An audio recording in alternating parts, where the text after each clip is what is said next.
Welcome to another metal promo review where we check out metal promos and decide how many ears we're going to give it. 1, 2, or some fraction thereof. Or maybe none. Have we ever given none?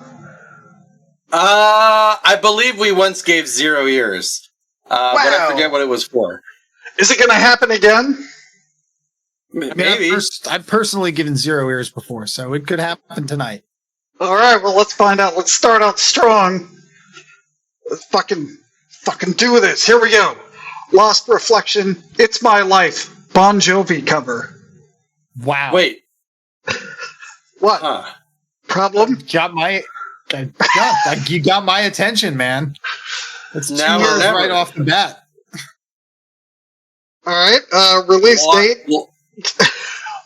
What? Lost Reflection? Lost Reflection. Okay. It's format is digital. Genre is hard rock, piano vocals. Country is Italy. Label is Elevate Records. And again, the release title is It's My Life, Bon Jovi cover. For fans of Bon Jovi and more. Okay. This is the new single for 2022, a cover of Bon Jovi's song, It's My Life, in a piano vocals version. Recorded at Outer Sound Studios, Rome. I assume that's Italy and not Rome, New York. Track list. What about Rome, Georgia? Could be there. Track lists. It's My Life. Lineup. Okay. Fabrizio Fulco on vocals and Roberto Piccinato on keyboards. Holy That's shit. it. Oh, you're going to love the website. Wait. LostReflection.tripod.com. Wow. Wow. All right. Is I it- told you is it- we're starting strong. I'm- All right. What do you think? Oh, so it's a piano vocal cover. For some reason, the band photo is the guy with the guitar, which does not appear on the cover. But he is wearing a Bon Jovi shirt. All right. I don't know. This is awkward. I'm going to give it 0 ears because I don't like Bon Jovi. And the one song he's known for is Overplayed. So. Living on a Prayer? Yeah. It's My Life is like a very... I'm not going to say it's a deep cut because it's not a deep cut, but it's a very strange choice It's for not a the Bon number Jovi- of reasons. It's not the Bon Jovi song you think to cover. Right. I feel like it's like the early 2000s, like Bon Jovi's back, baby, and ready to sell you the Nissan Leaf. Right. Like he had like the feathered hair. And I don't, forgive me, I'm not the greatest Bon Jovi aficionado. I'm not Doug, but I don't think there's keyboard at all in that song. Well, I think that's the point. They reimagined it so that it has keyboards. That's what from what I understand. Is that good? I didn't say that. That's the question. Part of my problem is every Bon Jovi song I'm thinking of is a Van Halen song. So, so that's a problem. I'm gonna have to. Part of me wants to punish this and give it 0 ears, but I will not. I would be lying if I'm not a little intrigued, so I'm gonna give it a cautious 1/4 ear. Wow. I feel like I was going to be over exuberant if I gave it 2 at this point. So I may have to hedge my bets a little bit. This checks a lot of boxes for me, honestly. Italian for starters. And like the idea of actual Italians doing Bon Jovi who is like a parody of American Italianism. It's just like kind of weirdly appealing to me. And also I have total faith in like the hard rocking and metal community of Italy since when I first started getting into metal. Man, Rhapsody, Luca Turilli were big influences. So I look. Don't forget Luca Turilli's Rhapsody. I mean, that goes without saying. You know what? This is a solo piano and vocals, and you're posing with a guitar. I mean, that's the energy I've come to expect from the Italian scene. So I'm intrigued from that perspective alone. They can rock, they choose not to. The audacity of calling the release Bon Jovi cover, like appending it with that little moniker, is just something delightfully retro about like that 90% grasp of the norms and forms of English rock releases that I miss. Yeah. So yeah, no, 2 ears. They got me. You know what? Dave just talking here has reminded me that I just finished watching The Young Pope, which is quite possibly the most Italian thing I've ever seen, even though it stars Jude Law. And then I watched The New Pope, which was somehow more Italian than The Young Pope, even though it stars Jude Law and John Malkovich. You consume a lot of Pope-related media. Oh yeah, no. Oh, I mean, if there's a Pope-related show, I'm in. I'm in, baby. And you know this Italianness makes it work. So I'm gonna bump this up to 1 1/4 ears. Wow. You know, I've been swayed. Excellent.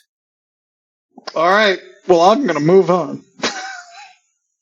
Unlike you, I'm confident in my answer. I'm right the first time. How un-Italian. Hey! Hey! Hey! Well, there goes our Italian listeners. So let's bring it back to the United States of the USA with HEARSE and their release, Traipse Across the Empty Graves, by Sinistrari Records. Release date January 24th, 2022. Formats digital and CD. Genre doom metal. For fans of Thergothon, Unholy, My Dying Bride, Black Sabbath, Rigor Sardonicus, Winter, and Paradise Lost. And there's words on this one. Alright, formed in 1997 and having released 2 demos, Plague and Disease, Holocaust and Armageddon in 1997, and So Shines a Good Deed in a Weary World in 1999, this Pennsylvania/Delaware outfit just released their debut album on Sinistrari Records. So, they're our neighbors. So, you know, come down, pay us a visit. Because I'm not paying that toll to go up there. There's like 8 tolls between here and Philly, so. You're more than welcome to guest spot on Podcasts and Down. Yeah, there's no tolls on the information super highway. That's right. All right. The area around Chester, Pennsylvania and Wilmington, Delaware is not only known for its industrial wasteland, racketeering, gambling, and prostitution. It is also where the funeral doom band HEARSE was given a painful coffin birth underneath the mechanized noise of shipbuilding. I thought the shipbuilding industry collapsed in Philadelphia. Just shut up. Shut up. Anyway, you're ruining the thing. Part. I mean, it certainly collapsed in Baltimore. Like, I'm not trying to throw shade. All right. Oh, no. We'll go back to portrait. This is what I get for shitting on Philly. All right. Yeah, maybe you shouldn't have thrown shade. That's right. The manufacture of iron beams and boilers and the production of bricks and chemical dumping sites, that's Delaware, comes the sound of HEARSE's funeral doom metal, recorded, edited, and mixed and mastered at Fermentation Recordings in Boothwyn, Pennsylvania. It's one of those towns with a bunch of W's in it. And by a bunch of, one, Boothwin, engineered by Mark Visa at Fermentations Recordings at gmail.com, produced by Kaz, the Black Lord of Crucifixion, Grant III, executive producer, Sinistrari Records, tracklist, A Pine Box Penance, Groans Below, The Wraith in the Fog, Whispers of Sorrow, The Hopeless Realm, His Majesty, Coma, The Nightmares Have Come, and In the Abstract Abyss. Lineup: Kaz, the Black Lord of Crucifixion, Grant III, drums, vocals, lead guitars, keyboard, Ordog, bass, guitar, and it's doomhearse.bandcamp.com. All right.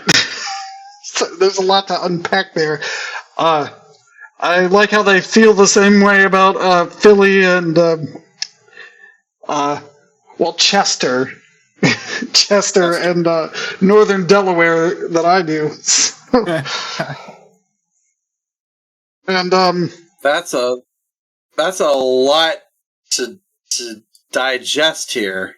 Yeah, so the Kaz, the Black Lord of Crucifixion, Grant III, spells Lord Lourde. Like the little girl singer. Right. I think she's missing the U though, yeah? Oh yeah. This is more like the cathedral in France, but without the S. I like so it's kind of so we can have one. Right. I like how this Kaz guy, the Black Lord of Crucifixion, Grant III, plays everything: drums, vocals, guitars, keys, but he draws the line at fucking bass guitar. He's not going to waste his time recording bass. Fuck you. You can do that, Ordog. If I had to guess, I bet that he doesn't own a bass. But close collaborator and evil mastermind Ordog does have the instrument he needs. I mean, I think you are both seriously underplaying the contribution of Jalal Necrosodomy. Did you look that up somewhere? Because he recent edition. He is not listed on the in this promo. Oh, I mean, maybe he's since quit. If you look on their Metal Archives page, they look exactly like you would imagine. And the best way I can describe it for our podcast listeners is guys in the background of every Viva La Bam episode. Oh boy. I mean, they're kind of chubby. They have various metal shirts on. I will describe the trousers worn by the three people in this band picture. One of them is wearing a very acid wash blue jean. One is wearing a black pair of jeans, and one is either wearing like tuxedo pants and or sweatpants, and all of them are amazing. Yeah, and it's also got that classic like early to mid 90s flash bulb at night quality to the lighting. There's actually an old picture of me and Greg Jones and my sister where Greg's playing a rake. I know this picture. Van. I know this picture. And it looks almost like that. Like with the composition is the same. Like this one guy's pointing off with devil horns into the sky. This is amazing. Their logo is amazing. And then the icing on the cake is that so shines a good deed in a weary world. Is a quote from Willy Wonka? That's what Mr. Wonka says when Charlie returns the everlasting gobstopper. Right, yeah. So, I mean, that's amazing. Yeah. I mean, I feel somewhat penned in because I would certainly listen to this 1,000 times more than an Italian Bon Jovi cover. But I think I just have to give this 1 3/4 ears and call it a day. Can you demonstrate for our viewers on YouTube what that would appear. What does it look like when you give 3/4 of an ear with your cans, as we call them in the business? Certainly. So here is a full ear, and then a 3/4 ear. I'm guessing is right about there. I can see some lobe. Yeah, I think Dave has 0 ears now. He's tired of your shit, Matt. No, it's just I got hear this crashing around in the background, and I got to figure out what it is. Like, for example, I have this pen here, and with 3/4 ears, I can kind of stick this pen into my ear canal. Oh, something I can't do with the full ear. We can't recommend that. No, please. I'm a trained earologist. All right, so I had a thought and it's gone. Well, okay, so something I noticed. A couple things are suspicious isn't the right word, but their Metal Archives page. It says here in the liner notes of All Soon to Be Dead, Hearse credits themselves with beginning a new subgenre called funeral metal. Which, yeah, that's fine. But if you look down at their discography, All Soon to Be Dead is not there. So, alright, someone needs to add it. Or clarify, or are they talking about the hearse from Ithaca, New York, which is closer to where I am at the moment? That's right, I'm farther north than both of you, so take that. So, Tim, I think I've figured it out. Yeah. There's the Deadest Demos under demos. Oh. Is it under lives or main? No. It's under none of these. Damn. No. Under miscellaneous. I was hoping to find something. Meanwhile, so this Galal Necrosodomy guy is listed as playing guitars from 2019 to present, but he was not included in Traipse Across the Empty Grave. So there are just many mysteries, and I find mysteries intriguing. And I also like My Dying Bride, which is one of for fans of. So yeah, I will definitely check them out. And if they're any good, and I'm in the neighborhood, I'm gonna drive right through Chester and go get a Geno's cheesesteak. So. I mean, I would. Or maybe Pat's. I forget which one's the good one. I forget. As someone who just recently drove through Chester, Pennsylvania, I would recommend calling your order ahead and just slowing down so the guy can do a handoff. Because, stopping your car is not recommended activity in Chester, Pennsylvania. So I'm going to give this 1.5 ears. A full half ear. All right. So I think it's interesting that Hearse has been active in precisely the years in which Burning Shadows has not been active. That's a second. That is odd. That's suspicious. They put out some demos. Suspicious. They put out some demos, and then Burning Shadows comes onto the scene, and then Burning Shadows is, writing and not very publicly active, and suddenly this Hearse band is back, and they're from nearby. That is awfully suspicious. Maybe we are Hearse.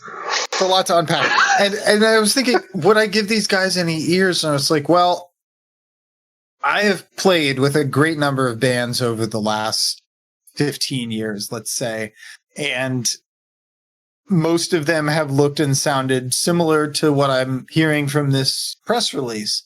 So it's like, yes, I would give one ear to this because I will, at some point in my career, being in a metal band in the Mid-Atlantic, be giving one ear to them while we're at a show together. And then I was like, why haven't we played with Hearse? And then it occurred to me, that almost suspicious timing coincidence. So I think I'm going to stick with that one ear for Hearse. I don't like to spread conspiracy theories. However, this photograph could entirely be staged. I mean, it's almost too good.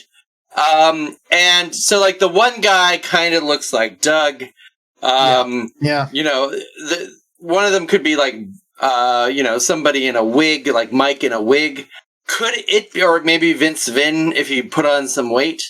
Could it be that actually Hearse is some kind of Fight Club alter ego thing? Whoa. And you, Burning Shadows, go to sleep, and Hearse wakes up? This is a wild theory, Matthew. I mean, I think if we stack discographies and if we actually lay out shows, we will discover that not only have Hearse and Burning Shadows never played each other, but they've played the night prior and the night after. All right, here Now we go. Stay in the same hotels. Yeah. All right, last one. I don't think you're ready. Are you ready? I'm ready. Ready? God damn it. Bring the fucking energy. Are you fucking ready? Yeah, let's do it. I'm less energetic now. That was underwhelming. So hopefully this isn't either. Out soon, MALUM MORTUUS, Ashes of the Traitor's Cross. Imperial Darkness Records. Release date, February 25th, 2022. Format, CD and digitals. Genre, black metal. Country, you want to guess? MALUM MORTUUS sounds like bad Latin. So I'm going to guess not any Latin-speaking countries, so like not Spain or France. Maybe like Slovenia or Bosnia-Herzegovina, or maybe even Ukraine. I could see a Ukrainian band. MALUM. You were so close. They're from Aurora, Colorado. Oh, damn it. You know, Or at least they recorded this in Aurora, Colorado. It doesn't say where they're from, other than United States of the USA. For fans of Inquisition, Amon Amarth, Bloodstorm, Dark Throne, MALUM MORTUUS's first EP after a year-long recording break, Ashes of the Traitor's Cross, constitutes a declaration of war against the Judeo-Christian establishments and a cross to bear for the traitors. oh boy. I don't know, traitors to whom, but traitors. Their first EP with J.P. Roth on bass duties was recorded mostly live, except for vocals and additional guitars. May the pain of your treachery bear you down like a crucifix. Recorded at Shelob's Lair, Aurora, Colorado, December 2021, January 2022. Engineered, recorded, and mixed by The Black Ram. All guitars by The Black Ram. Gang vocals by MALUM MORTUUS. Backing vocals on Ashes of the Traitor's Cross by Gabe Slaughter of Gomorrah. Tracklist, Under the Raven's Banner. Ashes of the Traitor's Cross. Mark of Usurpation. Seven Horns of the Deceiver God. The Blinding of the Far Wanderer. Lineup, The Black Ram. Guitar and lead vocals, The Spectral Visage. Drums and backing vocals, and J.P. Roth, bass and backing vocals. So they all do vocals. Bandcamp is Eternal MALUM MORTUUS. .bandcamp.com. I guess MALUM MORTUUS is taken. So I mean, this is not band specific, but it's Latin specific. So Latin is a great language because adjectives can go on either side of the verb. So I actually think a more grammatically correct, it means evil dead. So I think MALUM MORTUUM would probably be a more correct casing. However, and this is a fun fact, MALUM, the adjective meaning evil, is the same as the verb meaning apple. So you could also understand this to mean dead apples. Or I guess technically dead apple. Yeah. Well, maybe that's something that's like lost in translation. Like there was a blight, and now all of your crops are dead. That's pretty metal. So a few Google translates later, and you got dead apple. Yeah, I mean, so yeah, I mean, if you type "dead apple" into Google Translate, you will get "MALUM MORTUUS." So, I mean, that's fun. That is fun.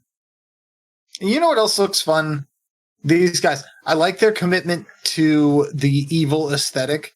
It seems like that kind of true cultness is kind of fading from the world. So it's nice to see that they're still committed and that they're a young band. Their first split came out in 2019. Well, that's it. Wow, I thought these guys were established old scene heads. Yeah. But no, this is the young Rocky Mountain RMBM scene. You do not wear a sweatband on your wrist full of knitting needles unless you're an established veteran. So hats off to them. There's just like the middle fingers everywhere, and I also want to commend them on their like for fans of list. All of those bands that sound nothing alike to me. Like if you like necro black metal and overproduced Viking metal and also whatever those other two were. Like there was, I guess, a time that Amon Amarth was raw and Dark Throne sounded better than their classic albums. But unpopular opinion. Uh-oh. Dark Throne never did it for me. Oh. So I'm giving this 1/2 of an ear. Yeah. I mean, I think it would be loud enough where even with 1/2 of an ear, you could get the gist of a lot of what they're doing.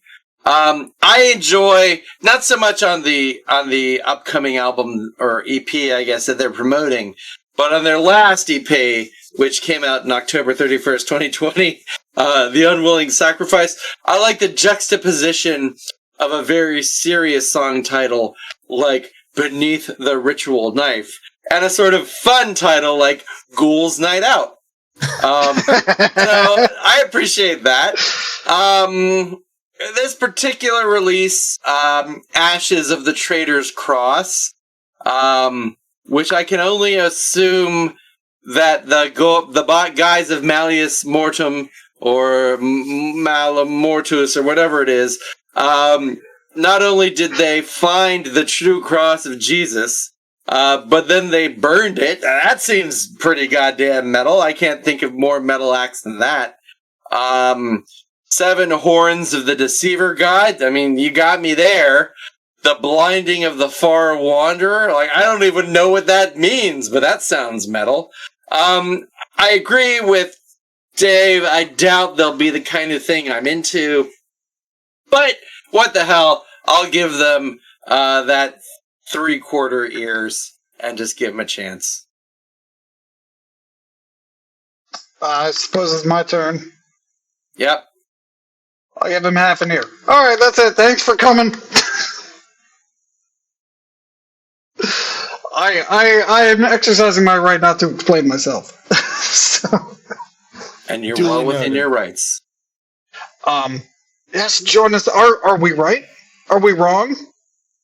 If you think we're wrong, then fuck you. You're wrong. All right. So join us next time when we review more metal promos. Actually, next time it's probably going to be Monday, and we're not going to review metal promos. So join us in 2 times when we review more metal promos and decide how many ears they get.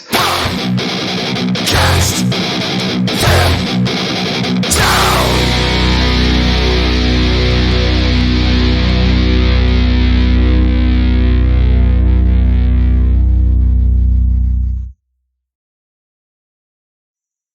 Okay, I'm recording now. Again. So go on. Okay, so this is like a famous thing in medieval, like it was a classic medieval joke. So, for example, the Malleus Maleficarum is the classic treatise on demonology, and people would make fun of it by calling. So Malleus Maleficarum means like hammer of the evil ones, but people would funnily translate it as the hammer of the apple people, like the Appleborn or something like this. So Male is your fun Latin word of the day. The more you know. And that's actually why the apple is the fruit in the Garden of Eden, because it's a fucking pun. Nice. It's just a stupid goddamn pun. There's Damn it. nothing in the text. It's probably like a pomegranate or something, because there's no apples in like Mesopotamia. That doesn't make any goddamn sense. They come from Georgia and then Armenia. So apples. Apples. All right. I forget where I heard it, but someone said that's like comparing apples and oranges, and I fucking hate oranges.